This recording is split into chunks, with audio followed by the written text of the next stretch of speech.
In the age of visible conflicts, wars fought with weapons, tanks, and bombs, there exists another war, silent and invisible, waged not on battlefields but in the hearts and minds of people. This war does not require armies or soldiers. It moves through ideas, culture, and beliefs, reshaping societies from within. This is the war of ideological subversion.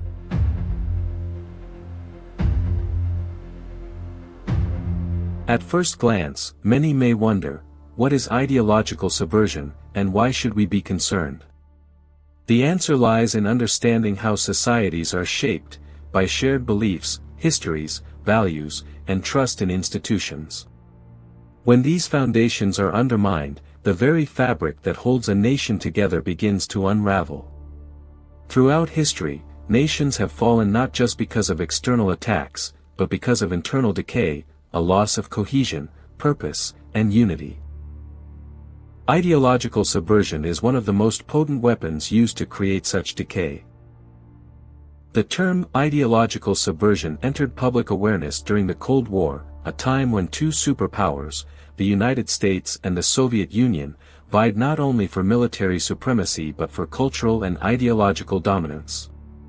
Yuri Bezmenov, a Soviet journalist and KGB informant who later defected to the West, revealed how the Soviet Union implemented a covert strategy aimed at weakening its adversaries by infiltrating their societies through ideas rather than bombs. Bezmenov's testimony gave a rare glimpse into a hidden war, one fought in classrooms, newsrooms, and cultural institutions, designed to reshape how people think, perceive, and ultimately, whom they trust.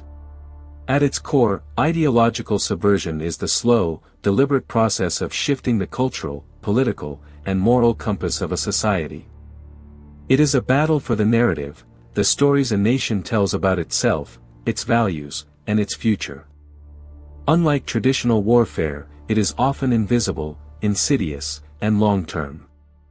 It does not seek to conquer land but to conquer minds, to erode faith in institutions, promote internal divisions, and eventually, alter the collective identity of a people.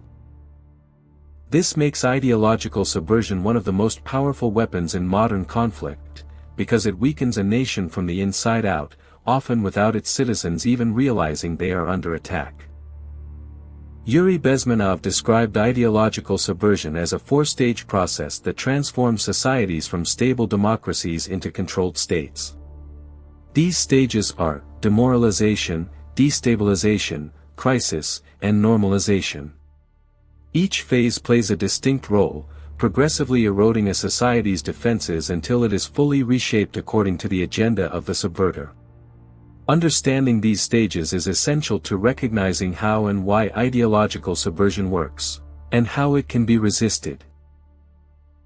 While ideological subversion was initially a Cold War tactic, its relevance has only grown in today's interconnected, digital world. The rise of social media, mass communication, and globalization has created fertile ground for rapid dissemination of ideas, both true and false. Today, ideological subversion can be seen in the polarization of societies, the spread of disinformation, and the erosion of trust in once respected institutions. Recognizing this silent war is no longer optional, it is a necessity for anyone who values freedom, truth, and social cohesion. In the chapters ahead, we will explore each phase of ideological subversion in detail, from the slow erosion of values in demoralization to the chaos of crisis and the illusion of peace in normalization.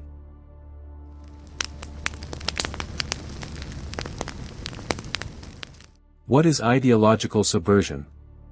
How can a society be defeated without a single bullet being fired? The answer lies not in armies or missiles, but in the quiet, invisible war for the minds of the people. Ideological subversion is a deliberate and systematic process aimed at undermining the values, beliefs, and institutions of a society from within. Unlike traditional warfare that relies on force and weapons, ideological subversion works through culture, education, media, and social manipulation to erode trust, unity, and identity. The goal: To weaken the target society so deeply that it cannot effectively resist foreign influence or internal control. The concept gained prominence during the Cold War, particularly through the testimony of Yuri Bezmenov, a Soviet journalist and KGB defector. Bezmenov revealed how the Soviet Union used ideological subversion as a key weapon against the West. He described it as a long-term process aimed at changing the very way people perceive reality, often without their awareness. Bezmenov outlined a four-stage process that a society undergoes when targeted by ideological subversion. Each stage builds upon the previous one, gradually breaking down the societal structure until a new order is imposed. Ideological subversion is effective because it exploits the natural trust people have in their culture, education, and institutions. It plays on the human desire for identity, belonging, and meaning. By subtly altering the narratives told to the public, it changes how people interpret events and reality itself. While ideological subversion was conceived during the Cold War, its techniques have evolved and remain relevant today. In an age of digital media, social networks, and global information flow, the battle for minds is faster and more complex. Recognizing and understanding this silent war is the first step toward protecting the integrity of any society in all the countries in the world.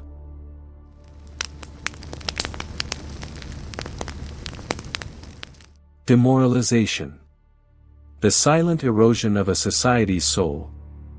The longest and most devastating stage of ideological subversion, lasting 15 to 20 years, the time it takes to educate a generation. This is when the foundations of trust, values, and identity are undermined from within, leaving a society vulnerable to chaos and collapse. Demoralization is not a single event but a gradual process. It involves the infiltration and manipulation of educational systems, media, culture, and social institutions. The goal is to implant ideas that erode patriotism, weaken moral clarity, and foster distrust in leadership and traditions. During this phase, a generation grows up not with a shared sense of pride or purpose but with confusion, doubt, and division. Schools and universities are the primary battlegrounds in the war for minds. Curriculums are subtly altered to question historical facts, promote moral relativism, and encourage skepticism of authority. Instead of fostering critical thinking, education becomes a tool for indoctrination, shaping students to reject their cultural heritage and national identity. Yuri Bezmenov warned that once a generation has been fully demoralized, it becomes nearly impossible to reverse the damage. Alongside education, media plays a crucial role in demoralization. Through biased reporting, sensationalism, and selective coverage, the media shapes public opinion and sows discord. The media floods the public sphere with conflicting narratives and divisive rhetoric, overwhelming people with information yet leaving them uncertain what to believe. This confusion breeds cynicism, apathy, and ultimately, a loss of faith in any source of truth. Demoralization also targets culture, the arts, religion, and social norms. Traditional values are challenged or ridiculed, and moral absolutes give way to relativism. This shift weakens social cohesion and creates an environment where anything goes, undermining the sense of right and wrong essential to a functioning society. Without a shared moral compass, communities fracture and individuals become isolated. History offers many examples where demoralization paved the way for societal collapse or foreign domination. In the 20th century, nations like the United States and Western Europe experienced cultural revolutions that altered education, media, and values dramatically within a generation. While progress is essential, ideological subversion exploits change by fostering division, distrust, and identity crises. The human mind craves stability and meaning. When these are taken away, entire generations can suffer from identity confusion, low trust, and susceptibility to manipulation. This makes demoralized societies ripe for further stages of subversion, destabilization, crisis, and ultimately, loss of sovereignty. The tactics of demoralization have evolved but remain alarmingly effective. In an era dominated by digital media, social networks, and globalized culture, the pace and scale of influence have accelerated. Conflicting narratives and information overload continue to erode trust, creating a fractured public consciousness vulnerable to manipulation. Demoralization is the foundation upon which ideological subversion builds its devastating effects. By understanding this stage, we recognize the subtle ways our values and beliefs can be challenged and changed. In the next chapter, we will explore destabilization, when the weakened foundations begin to crumble and chaos emerges.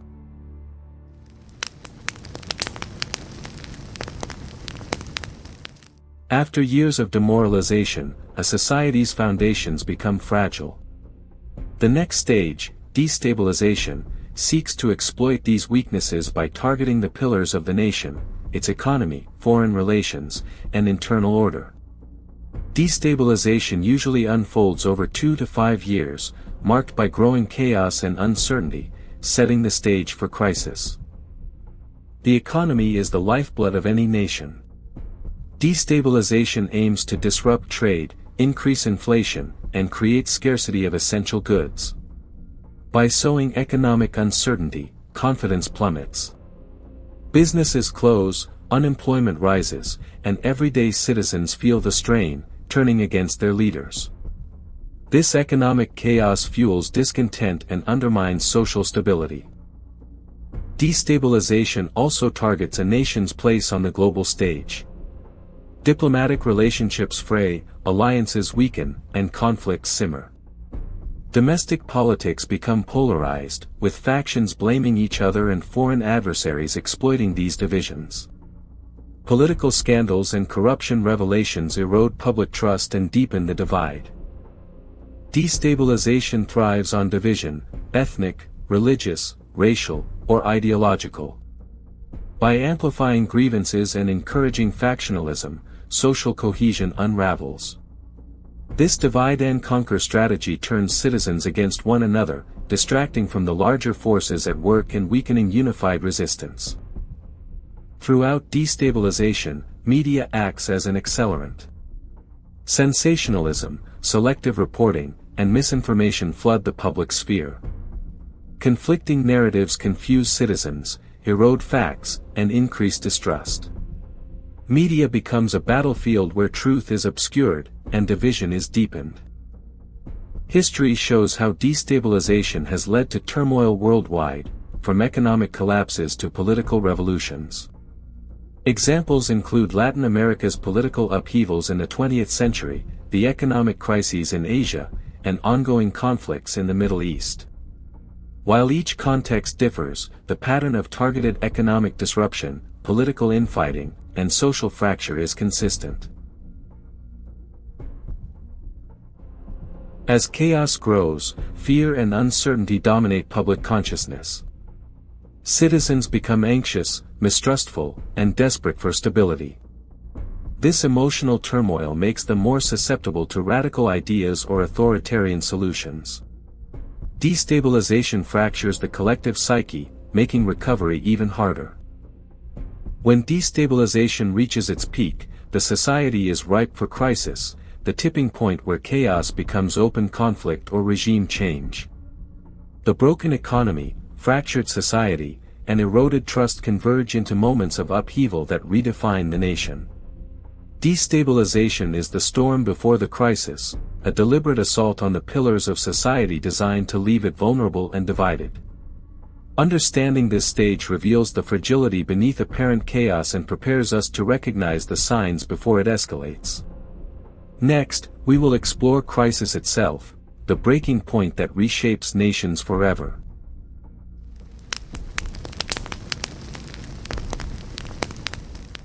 Crisis is the stage where the slow-building tensions explode into open conflict.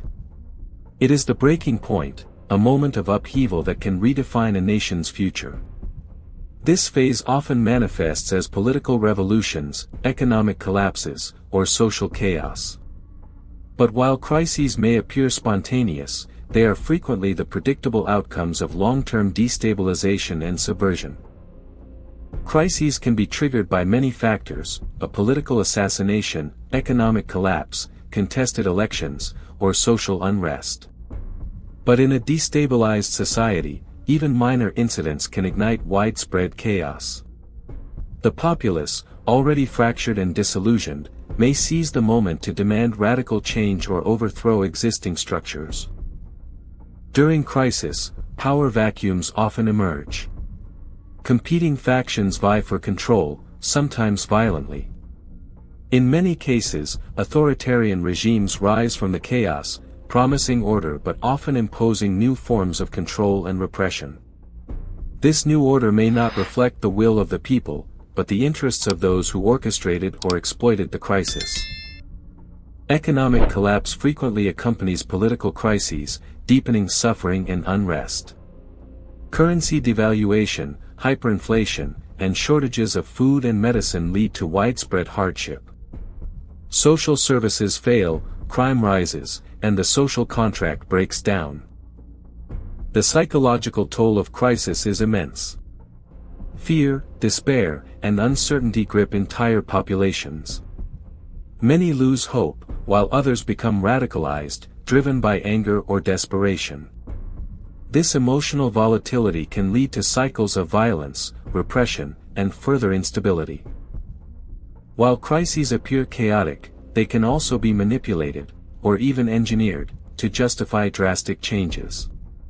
Authorities or external forces may use crisis to impose emergency laws, suppress dissent, or reframe national identity. In this way, crisis becomes a tool to enforce the normalization stage that follows. From the Russian Revolution to the fall of Yugoslavia, history offers powerful examples of crisis reshaping societies. The Arab Spring demonstrated how popular uprisings, fueled by long-term grievances and social media, can topple regimes, though often at great cost and unpredictability. Each crisis leaves a legacy, sometimes of hope and renewal, often of prolonged instability. As crisis unfolds, societies face a critical choice: collapse into chaos or begin the long path to recovery. This leads to the final stage of ideological subversion, normalization, where a new order is imposed and accepted. But without awareness, normalization may mask continued control and loss of freedoms. Crisis is both an end and a beginning, the moment when the old breaks down and the new emerges, often under a different flag. Understanding crisis reveals how fragile societies can be and the importance of vigilance in preserving freedom. In the next chapter, we will explore normalization, the stage where new realities are cemented, often disguising loss as stability.